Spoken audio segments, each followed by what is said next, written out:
अस्सलामुअलैकुम my YouTube family, कैसे हैं आप सब लोग। आप सब लोगों को वेलकम टू किचन एक्सप्लोरर। और आज मैं आप लोगों को बताने जा रही हूँ अपने स्टाइल में चपली कबाब बनाना। तो चले जी, आए जल्दी जल्दी इंग्रेडिएंट्स की तरफ चलते हैं। सबसे पहले मैंने ले लिया है 1 kg बीफ लिया है। इसकी छोटी छोटी बोटियाँ करवा ली हैं और मैंने इसे वॉश करके अच्छे से जो है वो छन्नी में 1 घंटे के लिए रख दिया था। अगर के वेदर आपका गर्म है तो छन्नी में रख के इसे फ्रिज में रख दें, नीचे कोई बॉल रख के। और अगर वेदर ठंडा है तो आप इसे 1 घंटे के लिए बाहर रख दें ताकि सारा पानी स्ट्रेन हो जाए। अगर आपको कीमा बाहर से लेना है तो उसे आप दोबारा वॉश नहीं कर सकते। तो मैं कहूँगी कि बोटियाँ ले लें। अगर आपके पास मशीन नहीं, मैं तो अपनी मशीन में पीसूँगी, तो आप बोटियाँ लेके धो लें 1 घंटा और इसे 1 घंटा अपने घर में स्ट्रेनर में रख के फिर नीचे से कीमा करवा लें। लेकिन फिर उसे धोना नहीं है, ठीक है। तो आप वॉश तो करना नेसेसरी है, तो इस तरीके से कर लीजिएगा कि स्ट्रेनर में रखने के बाद फिर आप नीचे से कीमा करवा लीजिएगा। अच्छा, फिर मुझे कुछ ड्राई स्पाइसेस चाहिए जो कि कुछ यूँ हैं। 2 टेबलस्पून मैंने भुना हुआ धनिया पाउडर लिया है और इसे भुनने के बाद इस तरह से मोटा मोटा पीस लिया है। इसी तरीके से मैंने यही 2 टेबलस्पून ज़ीरा लिया है, इसे भी रोस्ट किया था और मैंने इसे भी पीस लिया है। सौंफ लिया था मैंने 1 टेबलस्पून, इसे भी मैंने जो है वो इसी तरीके से भून के पीस लिया है। मैंने लिया 1.5 teaspoon common salt, 1 teaspoon black salt, ginger powder 1 teaspoon, garlic powder 1 teaspoon, chaat masala 1 teaspoon, कुटी हुई लाल मिर्च 1 टेबलस्पून, ब्लैक पेपर 1 टीस्पून और मैंने लिया है अनारदाना। इसे मैंने अच्छे से पीस लिया है, 2 टेबलस्पून है। लेकिन इसे अच्छे से पीस लीजिएगा कि इसमें दाना ना रहे, कबाब खाते वक्त प्रॉब्लम होती है। अच्छा, ये हमारे सारे ड्राई मसाले थे। बाकी फिर हम आ जाते हैं अपने दूसरे मसालों की तरफ। मैंने लिए 3 थोड़े नॉर्मल साइज़ के अनियन थे, छोटे नहीं, मीडियम साइज़ कह सकते हैं। इसे मैंने इतना फाइनली, मतलब नॉट फाइनली, मैंने इतना मोटा मोटा मशीन में ही चॉप कर लिया है। अब मैं इसे जब डालूंगी ना तो उस वक्त मैं इसे निचोड़ के डालूंगी, तो अभी मैंने इसे थोड़ी देर के लिए छोड़ दिया है। अराउंड 4 टेबलस्पून के करीब जो है ये मेरा है मकई का आटा। This is not for binding agent, it is not binding agent. ये इसमें एक टेक्सचर देता है सॉफ्टनेस का, और आपको एक लेस और टेस्ट भी बहुत अच्छा आता है इसका। मतलब ये अपना एक फ्लेवर छोड़ता है। बाइंडिंग एजेंट के लिए मैंने लिया 2 टेबलस्पून ऑफ कॉर्नफ्लोर, मैंने लिया है 1 एग, मैंने लिया 1 टेबलस्पून जिंजर गार्लिक पेस्ट, मैंने लिए अराउंड 6 to 7 हरी मिर्चें ली थी और इसे मैंने इतना मोटा मोटा कूट लिया है। मतलब इसे बिल्कुल फाइन पेस्ट फॉर्म में नहीं करना है। मैंने 1 कप के करीब धनिया लिया, जिसे आप आधी गड्डी भी कह लें, और मैंने इसे बारीक बारीक काट लिया, बहुत बारीक भी नहीं। हाफ लेमन लिया है मैंने इसका जूस, क्योंकि लेमन का साइज़ बड़ा था, तो आप उसे देख लीजिएगा। अराउंड 1.5 टेबलस्पून के करीब होना चाहिए। बस फिर अब हम जल्दी जल्दी कीमा पीसते हैं। मैं आपको कीमा पीस के बता देती हूँ और फिर जो है हम सारी चीज़ों को मिक्स कर देंगे। तो जी देखिए, थोड़ा थोड़ा करके मशीन में डालना है, एक साथ नहीं डालिएगा। अगर आप घर में पीस रहे हैं तो इतना सा मैंने डाला है। एंड देन मैं इसे बहुत पतला भी नहीं करना है, पेस्ट फॉर्म में। मैं दिखाती हूँ कैसे।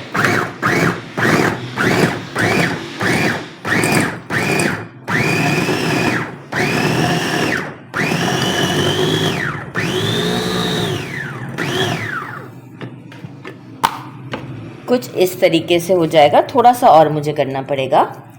तो बस मैं इसको एक बार और चला देती हूँ।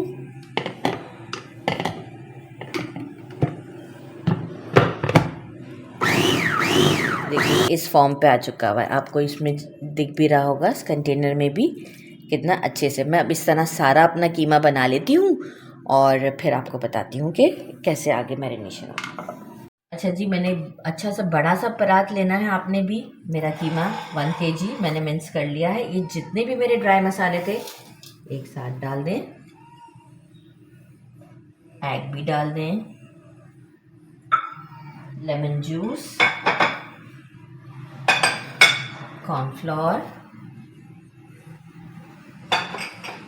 मकई का आटा,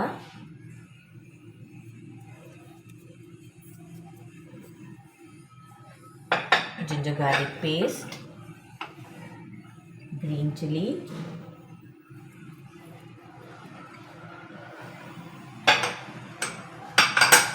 कोरिएंडर। अच्छा, और अब जो है वो लास्ट फाइनल, जो मुझे अनियन को जो है वो अच्छे से निचोड़ना है, तो वो मैं अच्छे से अनियन को निचोड़ लेती हूँ, आपको दिखा देती हूँ। फिर सारा मैं निचोड़ने के बाद आपको बताऊँगी कि अब हमें किस तरीके से इसे ग्लव्स पहन के हमें इसको जो है वो मिक्स करना है, नहीं तो हाथ भी जल जाएंगे। ठीक है, बस इस तरीके से सारे अनियन का पानी निकाल लें और फिर इसके अंदर डाल दें। तो मैं निकाल के फिर आपको बताती हूँ हमें मिक्स कैसे करना है। जी, मैंने प्याज निचोड़ के इसमें डाल दिया है, मैंने ग्लव्स पहन ली हैं और अब अच्छे से हम इसे मिक्स करेंगे। पहले सारे मसाले मिक्स कर लेंगे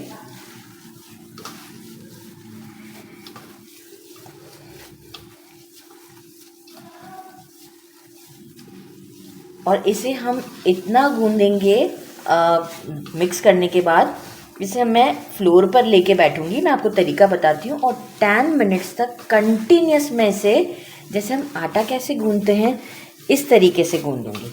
मतलब इतना अच्छा मिक्स देना है। क्यों? क्योंकि जो ये हमारा मकई का आटा है ना, इसमें से फ्लेवर उसी वक्त निकलेगा जब हम इसे अच्छे से गूंदते हैं। बस उसके बाद आप देखिएगा कि आपके कबाब कितने टेस्टी बनते हैं। इस वक्त भी आपको मिक्स करते वक्त भी बहुत अच्छी खुशबू आएगी।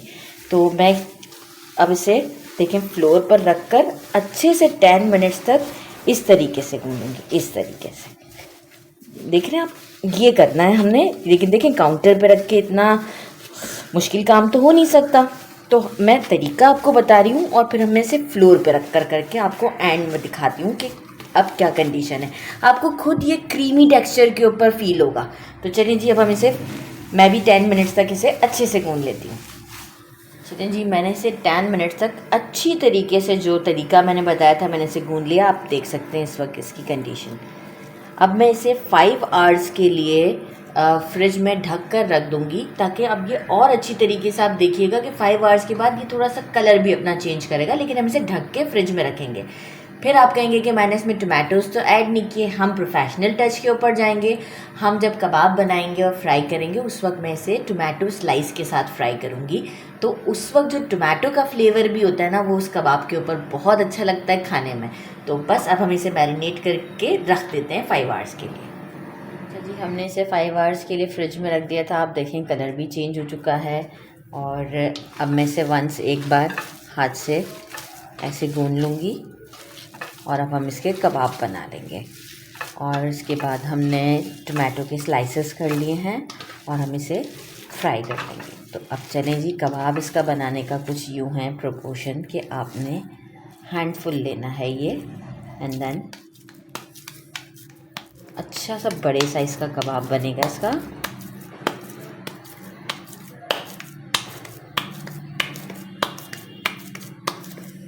क्योंकि देखें जब वो पकने जाएगा तो श्रिंक होगा थोड़ा। तो साइज़ मैंने कबाब का इतना बड़ा रखा है, नहीं टूटेगा, बिल्कुल नहीं परेशान होइएगा। This is the actual size. और अब वो पकने के बाद थोड़ा सा रिड्यूस करेगा अपने आप को। इस तरह से मैं सारे कबाब बना लेती हूँ। एक दूसरा भी आपको बना के दिखा देती हूँ, हैंडफुल, राइट। बहुत जल्दी बन जाते हैं क्योंकि ऑलरेडी हर चीज़ मिक्स्ड है, कोई इशू नहीं है।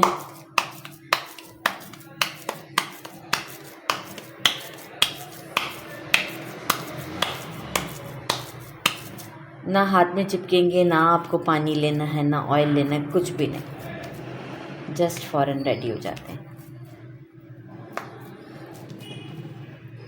थोड़ा सा प्रैक्टिस है, बाकी तो कोई इशू नहीं है। आप देखिए इक्वलेंट साइज़ पर हैं और हम इसी तरीके से सारे रेडी कर लेते हैं, फिर हम फ्राई करते हैं। जी, मैंने पैन ले लिया है और उसे मीडियम से अभी लो फ्लेम पर रखा है। और इस वक्त मैं इसमें जितने इस पैन में आएंगे मैं कबाब अभी डाल दूँगी। अच्छा, आप चाहें तो इसे फ्रीज़ भी कर सकते हैं, आराम से आप इसे फ्रीज़ करके रखें, कोई इशू नहीं है। और जब मेहमान आए उस वक्त आप इसे फ्राई कर लें।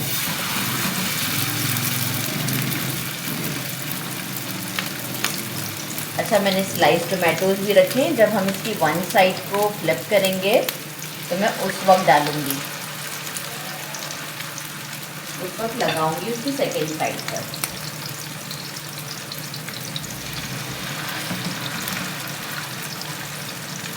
अच्छा, मेरे अभी पैन में 4 ही आए हैं। अब मैं इसे वन साइड को आराम से स्लो फ्लेम पर पकने दूंगी, बहुत हाई नहीं और बहुत लो भी नहीं, मीडियम से थोड़ा सा कम। और इसे हम आराम से, क्योंकि देखिए कीमा कच्चा है, तो इसे हम आराम से one side 5 to 6 minute cook करेंगे, फिर दूसरी साइड 5 to 6 मिनट कुक करेंगे। तो आफ्टर 5 मिनट के बाद मैं आपसे मिलती हूँ। अच्छा जी, मुझे 5 मिनट हो गए हैं एक साइड को, तो अब हम इसे फ्लिप कर देंगे ध्यान से। हाथ की मदद से थोड़ा फ्लिप कीजिएगा।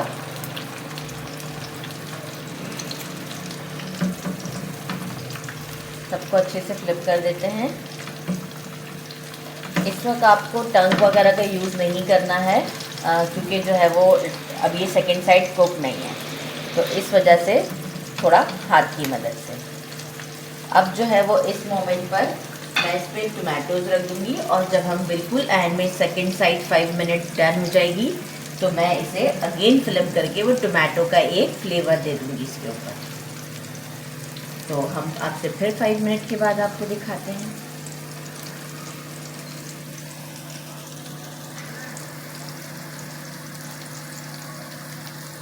बहुत टेस्ट। अच्छा जी, देखिए मैंने जो है वो ये 2 को फ्लिप कर दिया था, और ये 2 मैंने आपके लिए रखे हैं कि ये मैं इसे आगे फ्लिप करूँगी। तो अभी मेरी ये 2 साइड्स डन हो चुकी थी, इस वजह से मैंने इसे फ्लिप कर दिया था। अभी मेरी ये साइड डन नहीं हुई है, तो मैं इसे बाद में फ्लिप करूँगी। तो आपको फिर अब डिश आउट कर ही दिखाऊँ, क्योंकि देखिए ये इस कंडीशन पर आ जाएगा। तो मैं आपको दिखा दूँ, क्योंकि फ्लेम का जो अंदाज़ा होता है ना, वो एक तरफ ज़्यादा जा रहा है और एक तरफ कम आ रहा है। तो देखिए ये एक डन कंडीशन है, मैं आपको पूरा दिखा देती हूँ। इस तरीके से आएगा लुक, ठीक है। तो अब मैं अपने सारे कबाब डिश आउट करके आपको फिर दिखाती हूँ, क्योंकि फ्लेम थोड़ा सा कम ज़्यादा किसी तरफ होता है, तो इसलिए अब मुझे बाकी के अलग अलग डन करने पड़ेंगे, ठीक है। चलें जी, मैंने इसे डिश आउट कर लिया है, और आप इसका लुक देख लें कितना अच्छा आया हुआ है। ये देखिए हाथ में देने से भी नहीं टूट रही है, कोई प्रॉब्लम नहीं है। और मैं इसे आपको तोड़ के दिखाती हूँ, ये कितनी अच्छी से कुक हुई हुई है। देखिए कुछ भी अंदर ऐसा नहीं है कि अनकुक्ड हो। और अब मैं इसे टेस्ट करूँगी। मैंने ले लिया हरी चटनी और रायता। आप इसे इमली की चटनी के साथ भी खा सकते हैं, वैसे मुझे पर्सनली इमली की चटनी के साथ पसंद है।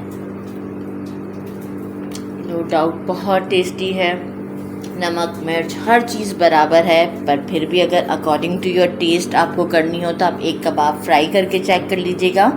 तो वो जो भी बैटर है उसमें मज़ीद अगर आपको कुछ कम लगता है तो आप ऐड कर सकते हैं। और आप मेरे चैनल को लाइक और सब्सक्राइब करना नहीं भूलिएगा। मुझे दुआओं में याद रखिएगा। अपना ख्याल रखिएगा। अल्लाह हाफिज़।